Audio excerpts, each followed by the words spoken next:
السلام عليكم ورحمة الله وبركاته.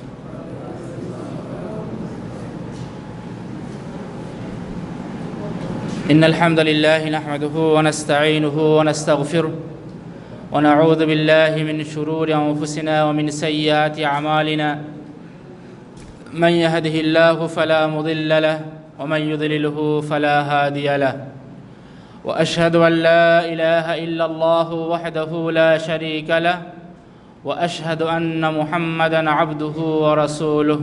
أما بعد، فإن خير الحديث كتاب الله وخير الهدي هدي محمد صلى الله عليه وسلم وشر الأمور محدثاتها وكل محدثة بدعة وكل بدعة ضلالة وكل ضلالة في النار.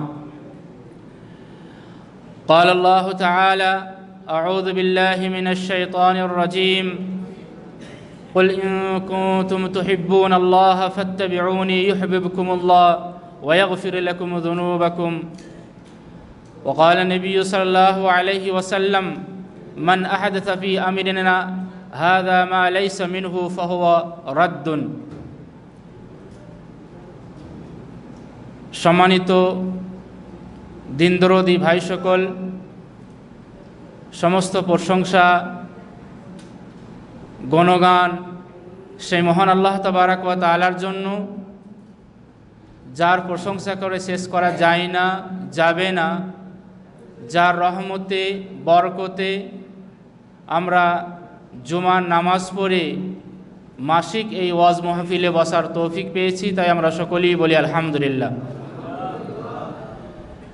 সম্মানিত দিনী ভাই সকল, আমরা যেই মাসে রয়েছি, আরবি মাস, সেই মাসটার নাম হচ্ছে রবিউল আউয়াল মাস। এই রবিউল আউয়াল মাসকে কেন্দ্র করে আমাদের দেশগুলোতে, খাস করে ভারত উপমহাদেশে, পাকিস্তান, ভারত, বাংলাদেশে একটা কথিত ঈদ পালন করা হয়, যার নাম দেওয়া হয়েছে ঈদ মিলাদুন্নবী।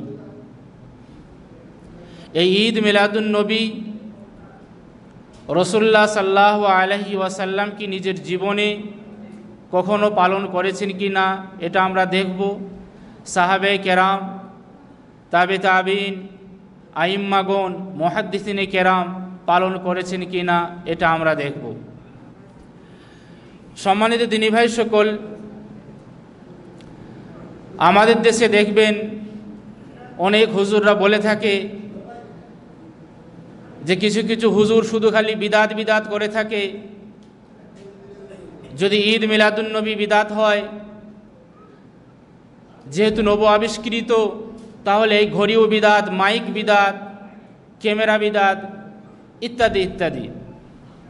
তো ঈদ মিলাদুন্নবীর বক্তব্য শুরু করার আগে আপনাদেরকে বিদাত সম্পর্কে ধারণা দিই যে আসলে বিদাত কাকে বলে।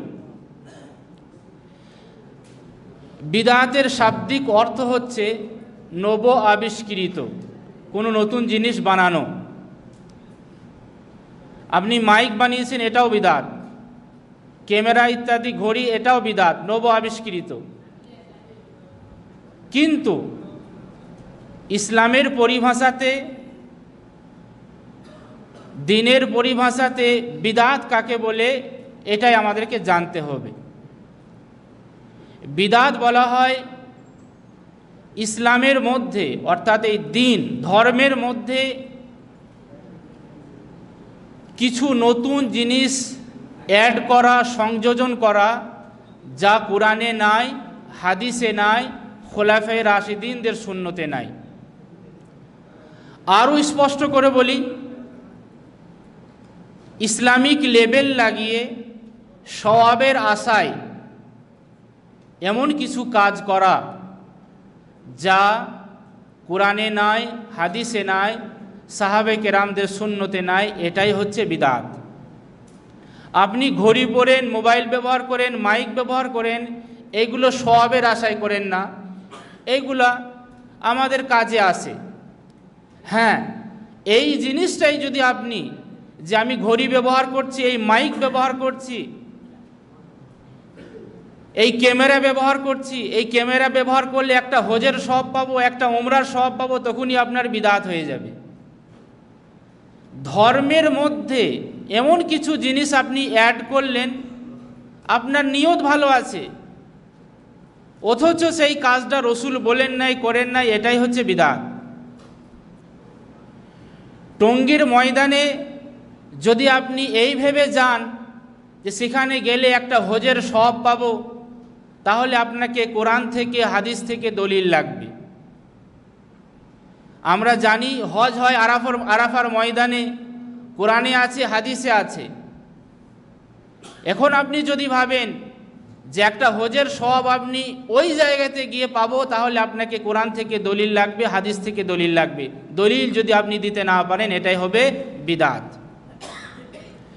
কোনো একটা কাজ শুধু নিয়তের পার্থক্যের কারণে কখনো শিরক হয়ে যায়, কখনো বিদআত হয়, কখনো আবার সেই কাজটা ফরজ হয়ে যায়, আবার কখনো সেই কাজটা আপনার অপশনাল, এখতিয়ার হয়। আপনাকে একটা উদাহরণ দিই। মনে করুন এই লেকচার হল থেকে ইসলামিক সেন্টার আমাদের, আপনি আসা যাওয়া করতেছেন, 7 বার আসছেন যাচ্ছেন। আপনাকে কেউ জিজ্ঞাসা করলো, কি ভাই আপনি আসা যাওয়া কেন করতেছেন? আপনি বললেন, এক হুজুর বলেছে যে এই লেকচার হল থেকে দাওয়া সেন্টার পর্যন্ত কেউ 7 বার আসা যাওয়া করলে সন্তান না হলে সন্তান হবে। এই কাজটা হচ্ছে শিরক। কেননা সন্তান কে দেয়? সকলেই আমরা জানি আল্লাহ তাবারক ওয়া তাআলা দেন। এখন আপনি হুজুরের কথা শুনে এই 7 বার আসা যাওয়া করছেন, এই ভেবে যে সন্তান হবে, এটাই হচ্ছে শিরক। এবারে আসি, আপনি আবার এই লেকচার হল থেকে মাকতুব দাওয়া পর্যন্ত আসা যাওয়া করতেছেন 7 বার।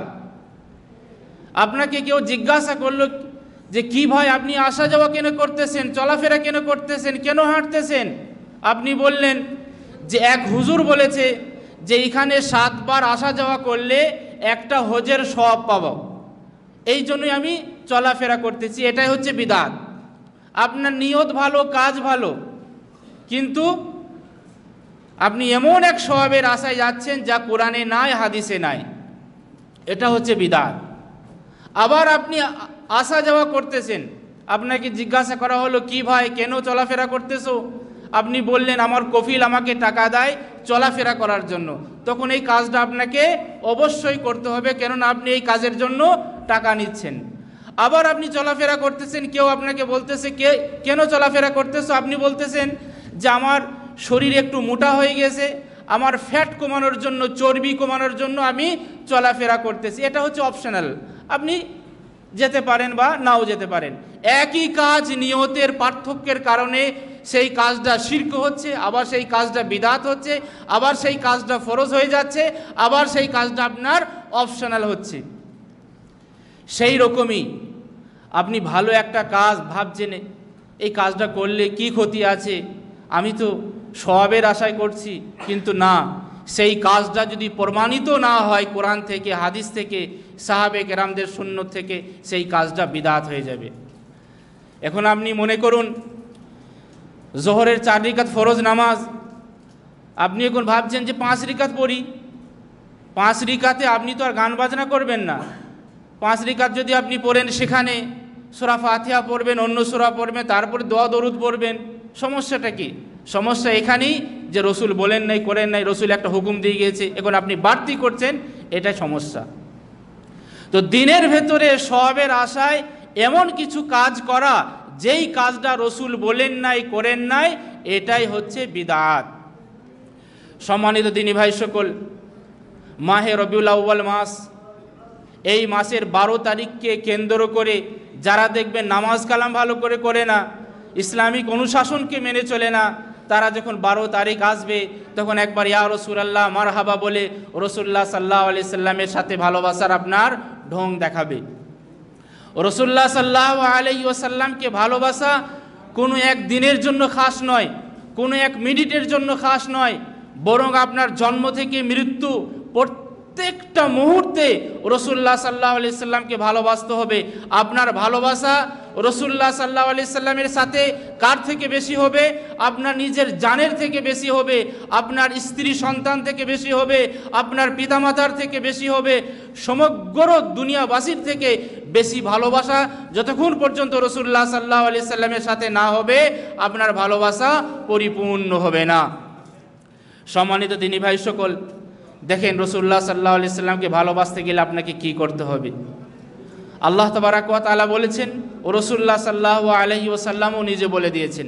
আল্লাহ বলেছেন, কুল ইন কুনতুম তুহিব্বুনাল্লাহ ফাত্তাবিউনি ইউহিব্বুকুমুল্লাহ ওয়া ইয়াগফির লাকুম যুনুবাকুম। হে নবী, তুমি বলে দাও, যদি তোমরা আল্লাহকে ভালোবাসতে চাও তাহলে আমার ইত্তেবা অনুকরণ করো। ইউহিব্বুকুমুল্লাহ, আল্লাহ তাবারাক ওয়া তাআলা তোমাদেরকে ভালোবাসবেন। ওয়া ইয়াগফির লাকুম যুনুবাকুম, আর আল্লাহ তাবারাক ওয়া তাআলা তোমাদের গুনাহসমূহকে ক্ষমা করে দিবেন। তো রাসূলুল্লাহ সাল্লাল্লাহু আলাইহি সাল্লামকে ভালোবাসা মানে রাসূলুল্লাহ সাল্লাল্লাহু আলাইহি ওয়াসাল্লামের কথা মোতাবেক চলা। রাসূলুল্লাহ সাল্লাল্লাহু আলাইহি সাল্লাম যেভাবে চলতে বলেছেন সেইভাবে চলা। রাসূলুল্লাহ সাল্লাল্লাহু আলাইহি সাল্লাম যে সমস্ত জিনিস থেকে নিষেধ করেছেন সেই সমস্ত জিনিস থেকে বিরত থাকার নামই হচ্ছে রাসূল করিম সাল্লাল্লাহু আলাইহি সাল্লামকে ভালোবাসা। অর্থাৎ রাসূলুল্লাহ সাল্লাল্লাহু আলাইহি সাল্লামের জীবনকে নিজের জীবনে বাস্তবায়ন করা, এটাই রাসূল করিম সাল্লাল্লাহু আলাইহি সাল্লামের সাথে মহব্বত। আল্লাহ তাবারাক ওয়া তাআলা বলেছেন, ওয়ামা আতাকুমুর রাসূলু ফাখুযুহু ওয়ামা নাহাকুম আনহু ফান্তাহু। রাসূল যে জিনিসটা তোমাদেরকে দিচ্ছে সেটা নিয়ে নাও, আর যে জিনিস থেকে সরতে বলছে, নিষেধ করছে, তা থেকে তোমরা সরে যাও। এটাই হচ্ছে রাসূলুল্লাহ সাল্লাল্লাহু আলাইহি সাল্লামের সাথে মহব্বত। তারপরে দেখেন রাসূলুল্লাহ সাল্লাল্লাহু আলাইহি ওয়াসাল্লাম নিজে বলেছেন, দুটো হাদিস আপনাদেরকে শোনায়, একটা আনাস রাদিয়াল্লাহু তাআলা আনহু থেকে বর্ণিত এবং একটা আবু হুরায়রা রাদিয়াল্লাহু তাআলা আনহু থেকে বর্ণিত। রাসূলুল্লাহ সাল্লাল্লাহু আলাইহি ওয়াসাল্লাম বলেছেন, ফাওয়াল্লাযী নাফসি বিয়াদিহি লা ইউমিনু আহাদুকুম হাত্তা আকুনা আহাব্বা ইলাইহি মিন ওয়ালিদিহি ওয়া ওয়ালাদিহি ওয়ান নাস আজমাইন। ওই সত্তার কসম যার হাতে আমার জান আছে, অর্থাৎ আল্লাহর কসম করে বলছি, তোমাদের ভালোবাসা ততক্ষণ পর্যন্ত পরিপূর্ণ হবে না যতক্ষণ পর্যন্ত আমি তোমাদের কাছে তোমাদের পিতামাতা থেকে, তোমাদের স্ত্রী সন্তান থেকে এবং তোমাদের আত্মীয় স্বজন থেকে এবং সমগ্র বিশ্ববাসীর থেকে প্রিয়তম না হয়ে যাব, ততক্ষণ পর্যন্ত তোমাদের ভালোবাসা পরিপূর্ণ হবে না। রাসূলুল্লাহ সাল্লাল্লাহু আলাইহি ওয়াসাল্লাম এক বলেছেন, আর আপনি এক হুজুরের কথা আর এক করছেন, আর বলছেন আমাদের হুজুর এরকম বলেছে। আপনি রাসূলকে কি ভালোবাসলেন? আপনি আপনার ভালোবাসার কাছে যদি সামনে স্ত্রী চলে আসে, পিতামাতার কথা চলে আসে, হুজুরের কথা চলে আসে, আর আপনি তাদের কথা ফেলতে পারছেন না, আর এইদিকে অন্য কথা রাসূলুল্লাহ সাল্লাল্লাহু আলাইহি সাল্লামের হাদিস থেকে পাওয়া যাচ্ছে, তার মানে কি রাসূলুল্লাহ সাল্লাল্লাহু আলাইহি সাল্লামকে বাস্তবে আপনি ভালোবাসেন নাই। আপনার ভালোবাসা কখনোই পরিপূর্ণ হতে পারে না। সম্মানিত দিনী ভাই সকল, এমন কিছু মসলা আসবে যেখানে মতবিরোধ পার্থক্য আছে। আল্লাহ তাবারাক ওয়া তাআলা বলে দিয়েছেন, সেই মতবিরোধ পার্থক্যকে আল্লাহর দিকে ফিরিয়ে নিয়ে যাও, রসুলের দিকে ফিরিয়ে নিয়ে যাও। ফারুদ্দুহু ইলাল্লাহি ওয়া রাসূল, আল্লাহর দিকে এবং রসুলের দিকে ফিরিয়ে নিয়ে যাও, যদি তোমরা রসুলকে বাস্তবে ভালোবাসো। তো ভালোবাসার নাম এটাই যে রসুলের কথা মোতাবিক চলা, এটাই প্রকৃত পক্ষে রাসূলুল্লাহ সাল্লাল্লাহু আলাইহি ওয়াসাল্লামকে ভালোবাসা। সম্মানিত দিনী ভাই সকল, আল্লাহ তাবারাক ওয়া তাআলা সেই 1400 বছর আগে ইসলামকে পরিপূর্ণ করে দিয়েছেন। এখানে আপনি নিজের তরফ থেকে কোনো জিনিস বানাইতে পারবেন না সওয়াবের আশা দিয়ে। আল্লাহ তাবারাক ওয়া তাআলা সূরা মায়েদার 3 নম্বর আয়াতটা লম্বা আয়াত, সেই লম্বা আয়াতের একটা অংশে আল্লাহ তাবারাক ওয়া তাআলা বলছেন, আল ইয়াউমু আকমালতু লাকুম দীনাকুম ওয়া আতমামতু আলাইকুম নি'মাতি ওয়া রাদিতু লাকুমুল ইসলাম দীনা। আজকে তোমাদের জন্য দ্বীন ইসলামকে পরিপূর্ণ করে দিলাম, আমার নিয়ামত বা অনুগ্রহকে সম্পূর্ণ করলাম, আর দ্বীন ইসলামকে তোমাদের জন্য মনোনীত করলাম। তো রাসূলুল্লাহ সাল্লাল্লাহু আলাইহি সাল্লামের জীবদ্দশায়, রাসূলুল্লাহ সাল্লাল্লাহু আলাইহি সাল্লাম বেঁচে থাকতেই এই ইসলামকে আল্লাহ তাবারাক ওয়া তাআলা পরিপূর্ণ করে দিয়েছেন। আপনাকে কোনো কথা বলতে গেলে, ইসলামের কোনো কথা বলতে গেলে ওই কোরআন থেকে দলিল লাগবে, হাদিস থেকে দলিল লাগবে, সাহাবা কেরামদের উক্তি লাগবে, না হয় আপনি এমন এক কাজ করছেন যেই কাজটা আপনি ভালোর জন্য করছেন কিন্তু রসুল বলেন নাই, করেন নাই, সেই কাজটা বিদআত হয়ে যাবে, প্রত্যাখ্যাত হয়ে যাবে, মরদুদ হয়ে যাবে। রাসূলুল্লাহ সাল্লাল্লাহু আলাইহি ওয়াসাল্লাম বলেছেন, সহিহ বুখারী এবং মুসলিমের হাদিস, মান আহাদাসা ফি আমরিনা হাযা মা লাইসা মিনহু ফাহুয়া রাদ্দুন। আর এক বর্ণনায় আছে, মান আমিলা আমালান লাইসা আলাইহি আমরুনা ফাহুয়া রাদ্দুন। আপনি এমন কিছু কাজ করলেন, রসুল বলছেন যে কেউ এমন কিছু কাজ করলো, নতুন কিছু জিনিস আনলো যা আমি বলি নাই, করি নাই, সেই কাজটা প্রত্যাখ্যাত, মরদুদ, সেই কাজটা বিদআত। তো সম্মানিত দিনী ভাই সকল, সবের আশায় আপনি মনে করছেন যে 12 তারিখ আসছে, সেই 12 তারিখকে আমি ইয়া রাসূলুল্লাহ মারহাবা বলে দেবো, আর ক্ষীর ইত্যাদি হালুয়া রুটি বানাবো, আর রাসূলুল্লাহ সাল্লাল্লাহু আলাইহি ওয়াসাল্লামের সাথে মহব্বত দেখাবো।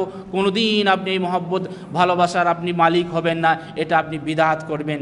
রাসূলুল্লাহ সাল্লাল্লাহু আলাইহি ওয়াসাল্লাম আমাদেরকে সেই 1400 বছর আগেই বলে দিয়েছেন, দেখো আমার মৃত্যুর পরে এমন কিছু তোমরা জিনিস দেখতে পাবে, সেই জিনিস থেকে তোমরা সরে যাবে। রাসূলুল্লাহ সাল্লাল্লাহু আলাইহি সাল্লাম সেই 1400 বছর আগে বলে দিয়েছে।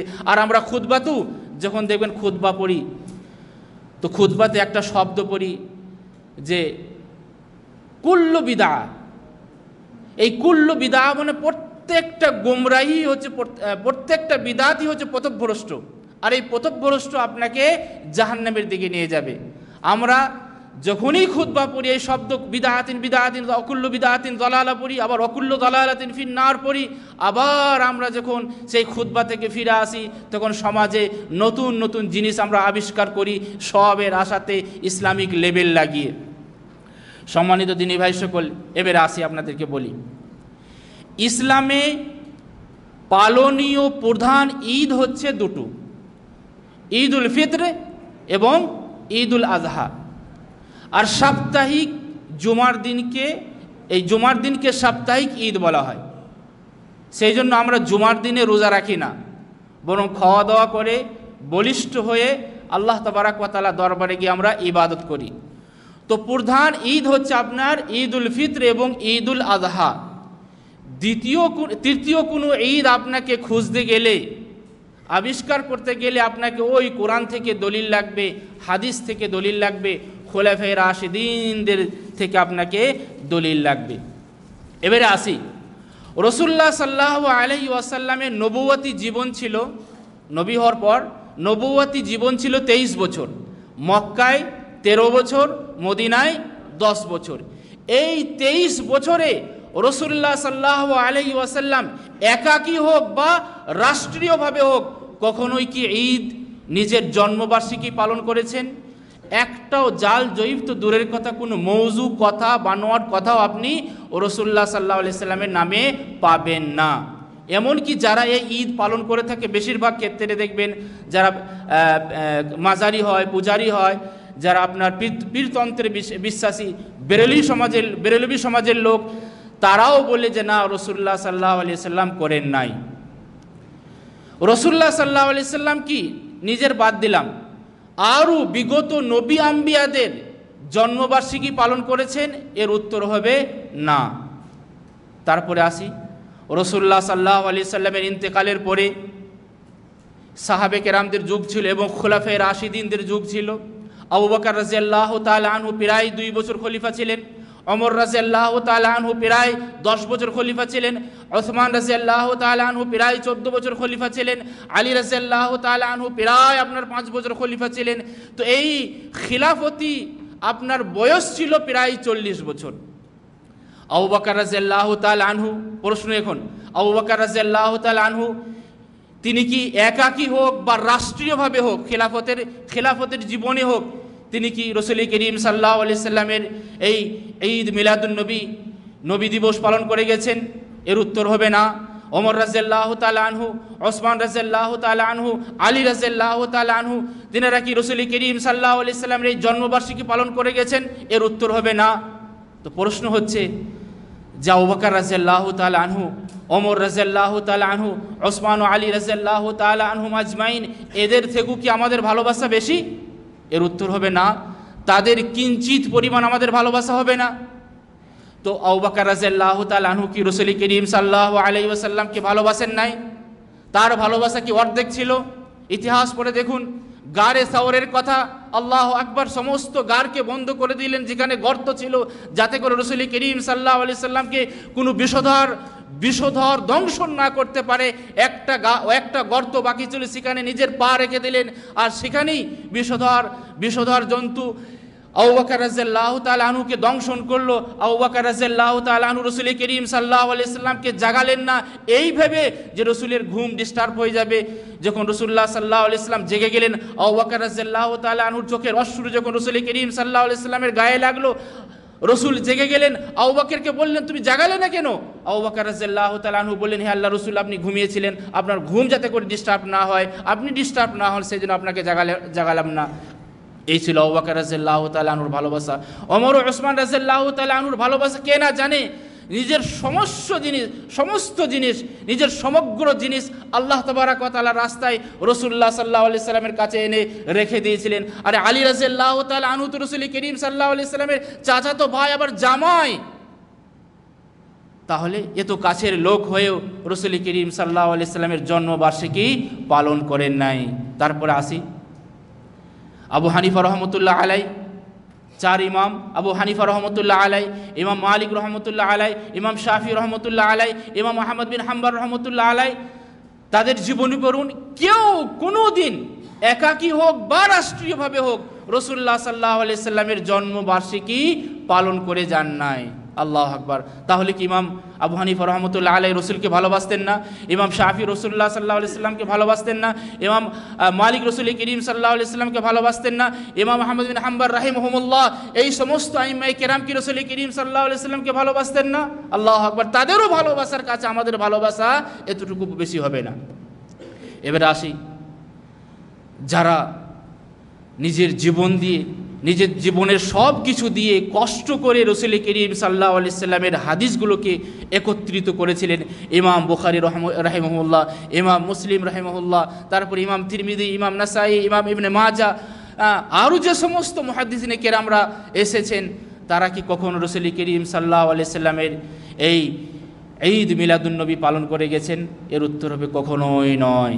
তাহলে এই ঈদ এলো কোথা থেকে? প্রশ্ন হবে যে এই ঈদ মিলাদুন নবী এলো কোথা থেকে? আপনি যখন ইতিহাস পড়বেন, ইতিহাসে আছে যে 605 হিজরি বা 625 হিজরি। এই 605 বা 25 হিজরিতে মিশরে ফাতেমি গোষ্ঠী ছিল, ফাতেমি খেলাফত কাল ছিল। সেই ফাতেমি গোষ্ঠীর এক রাজা বাদশাহ মুজাফফরউদ্দিন কুকুবরি, সে রাজনৈতিক ফয়দা নেবার জন্য এই বিদাতটাকে চালু করলো এবং সমাজে দিয়ে দিল, সমাজ গ্রহণ করলো, যাতে করে এবারে আমি আমার গদিটিকে, আমাদের সমাজে দেখবেন রাজনৈতিক ফয়দা নেবার জন্য যেই দিকে লোক বেশি সেই দিকে শাসক বেশি। তো রাজনৈতিক ফয়দা নেবার জন্য এই বিদাতটাকে চালু করলো সর্বপ্রথম মিশরে। কোথা দেখেন, 625 হিজরি। 625 হিজরির আগে এই বিদাত লোকেরা জানতোই না, এই ঈদটা লোকেরাই জানতো না। 625-এ শুরু হলো, তারপরে আস্তে আস্তে আমাদের দেশগুলোতে ঢুকলো। সমস্ত দেখবেন বিদাতগুলো ওই আপনার মিশর হয়ে, তারপরে আপনার ইরাক, ইরান হয়ে, আফগানিস্তান হয়ে আমাদের ভারত উপমহাদেশে, পাকিস্তানে, ইন্ডিয়াতে, বাংলাদেশে ঢুকেছে। সম্মানিত দিনী ভাই সকল, এই ঈদ মিলাদুন নবী একদিন আসে আর আমরা পালন করি, আর রাসূলুল্লাহ সাল্লাল্লাহু আলাইহি সাল্লামের সাথে আমরা মহব্বত দেখাই। ওইভাবে যেভাবে দেখবেন ফাদার ডে, মাদার ডে পালন করা হয়, বছরে একবার মাকে ভালোবাসা দেখানো হয়, বছরে একবার বাপকে ভালোবাসা দেখানো হয়, তারপরে বাপের পাছাতে দেখুন ডান্ডা মারি। আর আমরা ওই একদিন রাসূল করিম সাল্লাল্লাহু আলাইহি সাল্লামকে ভালোবাসছি, তারপরে রাসূল করিম সাল্লাল্লাহু আলাইহি সাল্লামকে ভুলে গেছি যে রাসূল আমাদেরকে কি বলেছেন, আমাদেরকে নামাজ পড়তে হবে কিনা, আমাদেরকে সঠিকভাবে চলতে হবে কিনা, এই সমস্ত জিনিস আমরা ভুলে গেছি। সম্মানিত দিনী ভাই সকল, রাসূলুল্লাহ সাল্লাল্লাহু আলাইহি সাল্লাম আমাদেরকে শিখিয়েছেন যে লা তাতরুন্নি, আমাকে নিয়ে বেশি বাড়াবাড়ি করো না, আমার ব্যাপারে বেশি বাড়াবাড়ি করো না। যেইভাবে বাড়াবাড়ি করেছে ঈসা আলাইহিস সালামকে নিয়ে নাসারারা, তাকে বান্দা থেকে নিয়ে রব বানিয়ে দিয়েছে, রব বানানোর পরেও তাদের হয় নাই, রবের পুত্র বানিয়ে দিয়েছে। তো আমাকে তোমরা নিয়ে বেশি বাড়াবাড়ি করো না, আমাকে শুধু বলবে ফাকুলু আব্দুল্লাহ ওয়া রাসূলু, আমি আল্লাহর বান্দা এবং তার রসুল। ওই যে দেখেন ঈসা আলাইহিস সালামের সম্মানার্থে ঈসাইরা, খ্রিস্টানরা তারা জন্মবার্ষিকী পালন করে। তো যে কোনো জিনিস আমাদের দেশের ওই বিজাতিকে দেখে, বিজাতিদেরকে দেখে, নন মুসলিমদেরকে দেখে আমরা পালন করে থাকি। দেখবেন আমাদের দেশে যারা খাস করে মুশরিক হিন্দুরা, তারা ভোজন গায়, এই ভোজন থেকে বের হয়েছে কাওয়ালি। তারপরে তাদের রীতি নীতি দেখে আমাদের সমাজে বের হয়েছে ওই চলিসা, চাহারম, ইয়াজদুম, এইগুলো সব ওই বিজাতি থেকে বের হয়েছে। আমাদের ইসলাম এর কোনো জায়গা নাই। এই সমস্ত বিদাতগুলো আমরা শুধুমাত্র বিজাতিদেরকে দেখে, অন্য ধর্মের মানুষকে দেখে আমরা বের করেছি। রাসূলুল্লাহ সাল্লাল্লাহু আলাইহি ওয়াসাল্লামের একটা হাদিস আপনাদেরকে শোনাই। রাসূলুল্লাহ সাল্লাল্লাহু আলাইহি ওয়াসাল্লাম বলেছেন যে ইন্নাল্লাহ হাজাবা তাওবাতা আন কুল্লি সাহিবি বিদআতিন হাত্তা তারাকা বিদআতাহু। আল্লাহ তাবারাক ওয়া তাআলা বিদাতীদের তওবা কখনোই কবুল করবেন না যতক্ষণ পর্যন্ত বিদাত থেকে তারা সরে না আসবে। আমরা বিদাত করছি, আবার আল্লাহর কাছে মোনাজাত করছি, হাত তুলে দোয়া করছি, সেই দোয়া কখনোই আল্লাহ তাবারাক ওয়া তাআলা গ্রহণ করবে না। আমরা আজকে অধপতন কেন? আমাদের অধপতনের অতল তলে তলিয়ে গেছি কেন? যে আমরা দোয়া করছি তারপরেও দোয়া কবুল হচ্ছে না। কেন কবুল হচ্ছে না? যে আমরা ঠিকভাবে আল্লাহ তাবারাক ওয়া তাআলার কাছে চাইতে পারি না। আল্লাহ তাবারাক ওয়া তাআলা যেই সমস্ত শর্ত দিয়েছেন সেইগুলো আমরা মানতে পারি না। আমরা বিদআত করছি, আবার নামাজ পড়ে গিয়ে শিরক করছি, তারপরে আল্লাহ তাবারাক ওয়া তাআলার কাছে চাইছি, কি করে আল্লাহ তাবারাক ওয়া তাআলা আমাদেরকে দিবেন? এটা অবশ্যই আমাদেরকে ভাবতে হবে। সম্মানিত দিনী ভাই সকল, রাসূলুল্লাহ সাল্লাল্লাহু আলাইহি ওয়াসাল্লামের আর একটা হাদিস আপনাদেরকে শোনাই। রাসূলুল্লাহ সাল্লাল্লাহু আলাইহি ওয়াসাল্লাম বলেছেন কাদ তারাকতুকুম আলাল বাইদা লাইলুহা কানাহারিহা ইয়াজিগু আনহা বাদি ইল্লা হালিক। ও যে আমি তোমাদেরকে এমন এক দিন দিয়ে যাচ্ছি, এমন এক ধর্ম দিয়ে যাচ্ছি যার দিনও এক রাতও এক। দিন যেইভাবে পরিষ্কার দেখতে পাচ্ছেন, দিনের আলো পরিষ্কার আমরা দেখতে পাচ্ছি, তো দিন যেইভাবে আছে তার রাতও সেইভাবে আছে, রাতও পরিষ্কার। অর্থাৎ ধর্মেতে কোনো অস্পষ্ট নয়, সব স্পষ্ট জিনিস তোমাদেরকে আমি দিয়ে গেলাম। তারপরেও যদি কেউ বিদআত করে তাহলে সে হালাক হবে, সে পথভ্রষ্ট হবে, সে বরবাদ হবে। অতএব সম্মানিত দিনী ভাই সকল, ইসলামকে বোঝার চেষ্টা করবেন কোরআন দিয়ে, হাদিস দিয়ে, এবং ওই সমস্ত উলামায়ে কেরামদের কথা দিয়ে যারা জ্ঞানী গুণী। তবে হ্যাঁ, কোনো জিনিস আপনি যখন দেখতে পাচ্ছেন যে দুই হুজুর দুই রকম বলছে, তখন আপনাকে মাপকাঠি আল্লাহ তাবারাক ওয়া তাআলা দিয়েছেন কোরআন আর হাদিস। কার কথাটা কোরআন ও হাদিসের কাছে, আপনাকে সেইভাবে চেক করতে হবে। তখন আপনি বলেন হুজুর আমরা কিভাবে চেক করব, আমরা তো মূর্খ মানুষ, আমরা অতটা জ্ঞান রাখি না। আপনি ঢাকাতে একটা জমি কিনুন, একটা জায়গা কিনুন, আর আপনি যদি বলেন যে আমি মূর্খ মানুষ, তারপরে আমি ঠকে যাব, কখনোই আপনি ঠকবেন না। আপনি মূর্খ হলেও আপনি 14 জনের কাছে যাবেন, 25 জনের কাছে যাবেন, দিয়ে সেই কাগজটাকে চেক করাবেন যে এই জায়গাটা ঠিক আছে কি না, আমি ঠকবো কি না। অথচ আপনি মূর্খ, আপনি সেই কাগজটা পড়তে পারেন না, তারপরেও আপনি লোকের কাছে যাবেন, জিজ্ঞাসা করবেন যে আমি ঠকবো কি না। অথচ দিনের ব্যাপারে আপনি কখনোই চিন্তা ভাবনা করেন নাই যে আমি এই কাজটা ঠিক করছি কিনা। আমাদের অনেক ভাইরা আছেন উমরা করতে যান, উমরা করার পরে সেখানে 14 রকম বিদাত করে চলে আসে, দিয়ে তারপরে সে জিজ্ঞাসা করি হুজুর আমি অমুকের মুখে শুনলাম এই কাজটা ঠিক নয়, তো এই কাজটা কি হবে? তুমি উমরা করতে যাচ্ছ, লেখাপড়া জানো, সমস্ত রকম বই আছে, আগে পড়ে যাও। তো ধর্মের ব্যাপারে আমরা চিন্তা ভাবনা করি না, কিন্তু দুনিয়ার ব্যাপারে চিন্তা ভাবনা করি যে একটা জায়গা কিনতে গেলে আমাকে জেনে বুঝে কিনতে হবে, বুঝে শুনে কিনতে হবে, কিন্তু ধর্মের ব্যাপারে আমরা চিন্তা ভাবনা করি না। সম্মানিত দিনী ভাই সকল, আসুন ধর্মকে ভালোভাবে জানেন, কোরআন দিয়ে, হাদিস দিয়ে। কোরআন ভালো করে পড়ুন, হাদিস ভালো করে পড়ুন, আর ওই সমস্ত আলেমদের কথা নেন যারা কোরআন হাদিস নিয়ে কথা বলে। যারা এই মিন্না মিন্না কথা না বলে কোরআন হাদিসের কথা বলে তাদের কথা গ্রহণ করুন। তাহলে ইনশাআল্লাহ আপনি ধর্মকে বুঝতে পারবেন, সঠিক ইসলামকে বুঝতে পারবেন। আল্লাহ তাবারাক ওয়া তাআলার কাছে দোয়া করি, আল্লাহ তুমি আমাদেরকে সঠিক ইসলামকে বুঝার এবং তার প্রতি আমল করার তৌফিক দাও, এবং আমরা বিদাত থেকে দূরে সরে যেতে পারি, আমরা বিদাত থেকে লাখ লাখ মাইল দূরে সরে যেতে পারি, সেই তৌফিক তুমি আমাদেরকে দাও। আমরা শিরক থেকে দূরে সরে যেতে পারি, সেই তৌফিক তুমি আমাদেরকে দাও। আল্লাহ যে সমস্ত ভাইরা বিপদগ্রস্ত আছে, মুসিবতে আছে, আল্লাহ তুমি তাদের বিপদকে দূর করে দাও। যারা অন্য অন্য সমস্যায় ভুগছেন, আর্থিক সমস্যায় ভুগছেন, আল্লাহ তুমি তাদেরকে সহযোগিতা করো। আল্লাহ আমাদেরকে দিনের পথে তুমি কবুল করো। ওয়া আখিরু দাওয়ানা আনিল হামদুলিল্লাহি রাব্বিল আলামিন। আসসালামু আলাইকুম ওয়া রাহমাতুল্লাহি ওয়া বারাকাতুহু। সম্মানিত দিনী ভাই সকল, আমরা জানি আমাদের প্রোগ্রামের শেষে কিছু প্রাইজ দেওয়া হয়, কখনো প্রশ্নের মাধ্যমে প্রশ্ন করে দেওয়া হয়, আবার কখনো